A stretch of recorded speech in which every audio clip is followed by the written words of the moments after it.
Today's Cowboys Report is made possible by 8 Sleep. I've always slept well. My wife hasn't. That's been an issue at times, but no more. Thanks to 8 Sleep's Pod 3 cover, it brings heating and cooling tech that keeps us comfortable and sleeping deeper for a better, more restful night. More on them in a little bit on today's show, which we begin with the latest on Stephon Gilmore and his future. He remains an NFL free agent, and the longer he stays unsigned, the better chance I think there is of him going back to the Dallas Cowboys organization. We haven't heard much on his market. Here was the most recent reporting from Mass Live, a Patriots mostly focused publication. Quote, while Stephon Gilmore's stated preference is to return to the Dallas Cowboys, who provided a much-needed boost for Adrian's defense last season, a source told Mass Live the veteran corner was open to all options, including another go-round with the Patriots.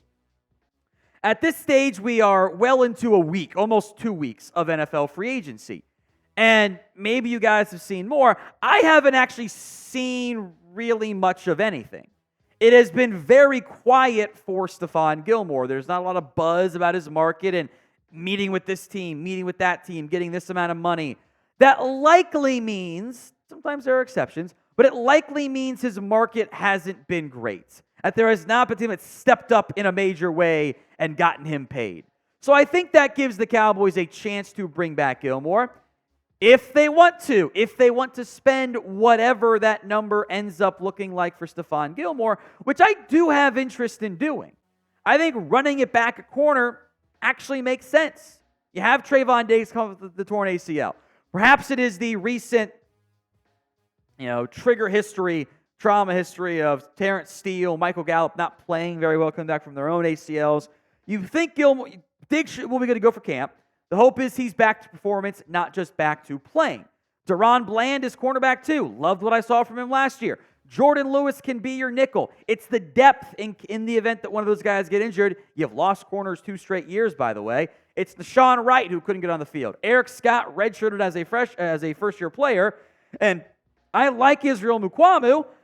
I don't know how Dallas feels about him. We haven't seen him do very much in real games, making him a bit of an unknown wild card there. Gilmore has lost a step. Of that, there's really no doubt as far as I'm concerned. He has not been the same caliber player that he was at his peak, but he can still help you. And he's still intelligent to, I think, fit pretty well with what Mike Zimmer wants to do on the defensive side of the football. It's a matter of, is the money going to be right for the way Dallas likes to self-impose their money spending? So should the Cowboys bring back Stephon Gilmore? Y for yes, N for no. It'll be the pinned comment on this video. If that ad plays on YouTube, take advantage of it. Head down there, go vote. I want to spend a bit of time here on Michael Gallup somehow, some way. Sports Illustrated mentioning the possibility of, hey, maybe the Cowboys try to bring back Gallup after he was cut. The vet minimum versus $9.5 million that he's due to make base salary-wise, and with a roster bonus too, is very different. The 2 very different sides of the spectrum, and if you were paying Gallup the vet minimum, you probably wouldn't have cut him in the first place anyway. However, Michael Gallup, among other wide receivers, are set to visit the Baltimore Ravens on Thursday, and there's also the argument of, he doesn't help you on special teams. Do you need a limited number 3 corner or receiver? That's something that I think is very much worth having a discussion over. And I don't, in general, love the idea of bringing back the guy you just cut. I feel like you could do it with an upgrade or at least a younger piece. More on this to come, though. But today's episode is brought to you by 8 Sleep, the high-tech solution to your age-old sleeping issues. 8 Sleep's Pod 3 cover slips right over your mattress, bringing you heating and cooling tech that keeps you comfortable and sleeping deeper for a better, more restful night. Did you know that sleep science shows in order to sleep our best, our body temperature needs to be dropping in the middle part of sleep, and then rising in the morning. The 8 Sleep Pod cover will improve your sleep by automatically adjusting your bed's temperature based on your individual needs. The cover is added to any bed like a fitted sheet is, and allows you and your partner to cool or warm your side of the bed by as low as 55 degrees and up to 110 degrees. There's no better way to improve your day-to-day life with better sleep, and the easiest way to do that is with the 8 Sleep Pod 3. On average, pod users see their sleep quality improve by 32% after just a month on the pod.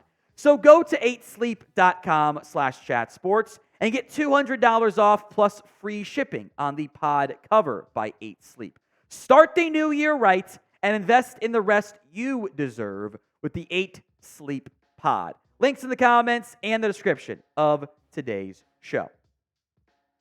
The Ravens are in the wide receiver market, by the way. Zay Flowers, Rashad Bateman, Nelson Aguilar, Tylan Wallace, and Sean Ryan. That's not exactly a strong core of receivers.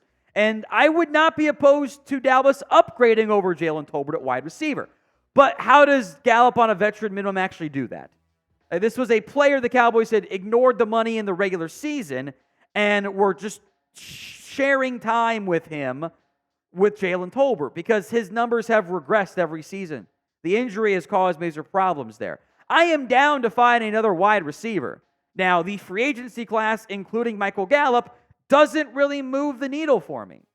What's the benefit of going down this path of, cutting Michael Gallup, then bringing him back? That's not how most teams do business. I don't think it makes much sense for the Cowboys organization. But I do want to hear from you, the people. Do you want to bring back Michael Gallup? S for you want to sign him. P for you'd pass on him. Sound off in the comments. A trade idea coming in here next. It's on Javonte Williams, suggested by Blogging the Boys. Among other trade names at running back that have emerged, Williams is noteworthy for a couple reasons. Look, frankly, he wasn't great in his return from injury. Didn't look like the same guy we saw in his rookie season out of North Carolina. The big issue, though, was less about the Cowboys wanting him and more about, why would Denver move on? And if Denver is trying to move on, then what's your goal in terms of adding a player that the team doesn't want and doesn't have a great option behind them? The numbers don't lie.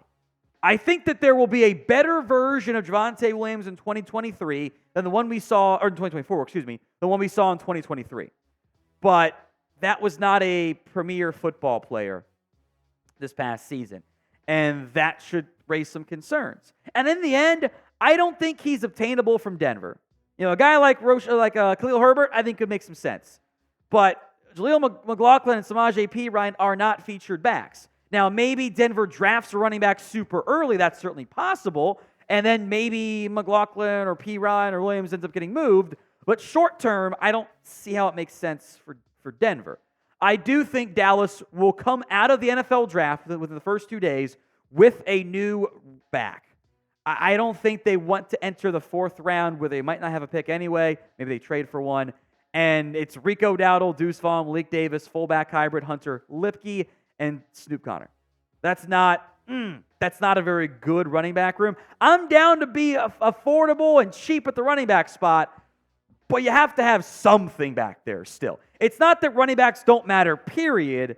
It's when we say running backs or when running backs don't matter is said, it means they're not as important.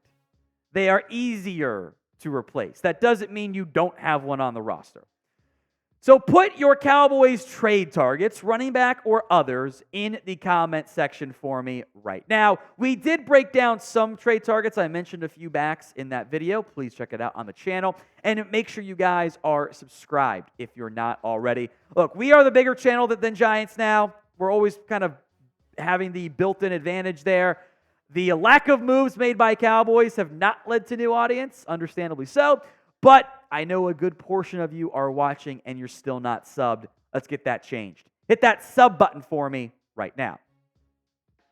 Now, ESPN has argued that the top fit for offensive guard Laken Tomlinson is with the Dallas Cowboys and helping out to replace Tyron Smith. Here was their argument.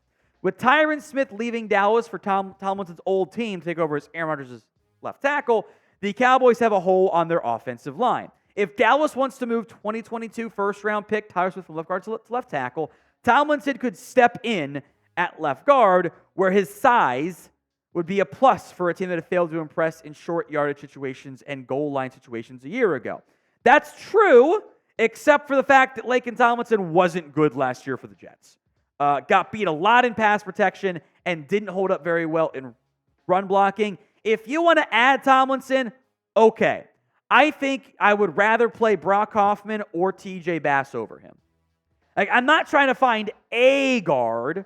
I'm trying to find a usable guard. And I would have concerns about whether or not Laken Tomlinson could fit that mold, especially for the Cowboys' style of offense.